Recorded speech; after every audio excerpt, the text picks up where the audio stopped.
Assalamualaikum warahmatullahi wabarakatuh dan selamat pagi kepada anak tahun 3. Okey, untuk pembelajaran hari ini, cikgu minta kamu rujuk pada muka surat 46, buku teks kemahiran menulis, tajuknya Taman Aquaponik.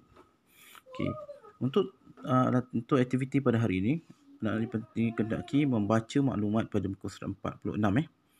Okey, berkaitan Cikgu Hadif memberi risalah kepada murid tahun 3 angsana. Tugasan mereka adalah untuk mencari maklumat tentang perbezaan dan persamaan antara tanaman biasa dan taman aquaponik. Okey, di sini anak-anak lihat ya, tentang penggunaan aquaponik. Okey, apa yang dimasukkan tanaman aquaponik? Kalau kamu lihat di situ, okey, kita lihat bagaimana tanaman biasa. Pertama sekali, memerlukan ruang yang luas, kos RM1,000 setiap kali tanaman untuk seekar. Awalan pokok, tanaman biasa ini menggunakan menggunakan racun, dan cara penanaman dan penjagaan menggunakan biji benih, memerlukan siraman pada setiap hari dan penjagaan rapi, serta memerlukan cahaya matahari. Okey, itu tentang kita lihat tanaman biasa ni biasalah. Contoh tanam sayur, tanam cili itu tanaman biasa. Penggunaannya juga menggunakan biji benih. Okey, contoh biji benih kita untuk menanam cili dan menanam sayur-sayuran lain ya. Kemudian kita dapat tanaman aquaponik. Tanaman aquaponik ini sebenarnya satu gabungan tanaman antara hidroponik dan aquaculture. Itu penerusi tanaman dan ternakan ikan. Tanaman aquaponik tidak perlu ruang yang luas hidroponik dan aquaculture. Okey.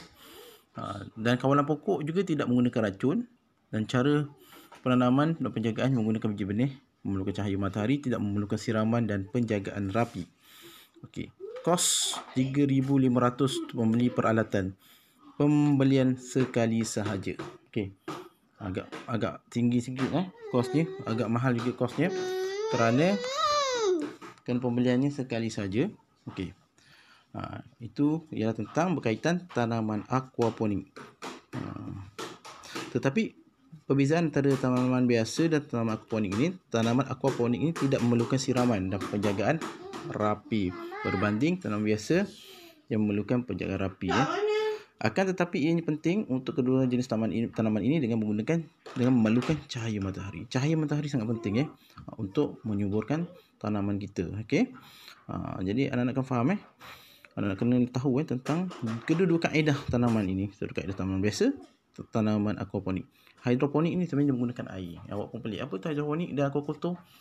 Penggunaan air. Tapi memang tanaman ini tidak memerlukan ruang yang luas. Okey, tak perlu. Banding kita biasa, kamu nak tanam sayur mesti kamu memerlukan ruang yang luas. Tapi tanaman aquaponik, ambil tanah yang sedikit saja boleh kamu tanam. Tapi janji kamu tidak menggunakan racun. Okey, dan memerlukan penggunaan dan kamu perlu menggunakan biji benih dan perlu disinari dengan cahaya matahari untuk menyuburkan tanaman itu. Biasalah.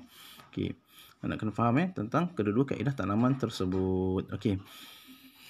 Untuk aktiviti hari ini, membanding beza tanaman biasa dan tanaman aquaponik. Okey, kamu lihat ada peta minda yang bulat-bulat, peta bulatan ya.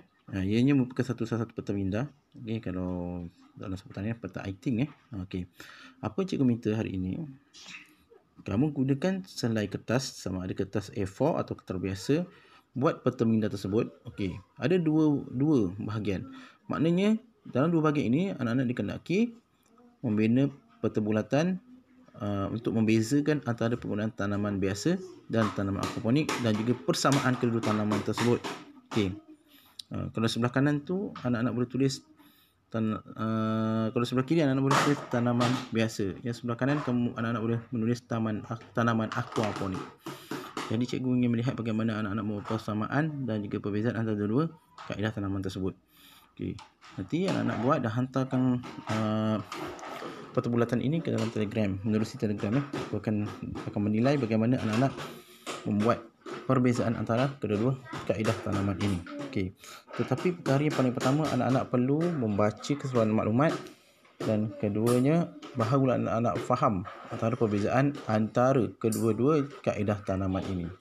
Okey anak-anak, cikgu harap anak-anak faham buat peta minda tersebut dan hantarkan Telegram. Okey. Bagi latihan permukaan pada hari ini, Anak-anak boleh merujuk kepada buku teks aktiviti 2, muka surat 50 dan 51 sebagai latihan pengukuhan. Okey. Baik anak, jika ada sebarang pertanyaan, boleh anak-anak bertanya kepada cikgu. InsyaAllah cikgu akan cubalah menjawab segala pertanyaan anak-anak tentang pembelajaran kita pada hari ini. Okey, itu sahaja yang dapat cikgu sampaikan. Cikgu harap anak faham dan anak dapat membuat tugasan yang telah diminta oleh cikgu. Itu sahaja, sekian, terima kasih. Wabillahi taufiq hidayah. Wassalamualaikum warahmatullahi wabarakatuh dan selamat belajar.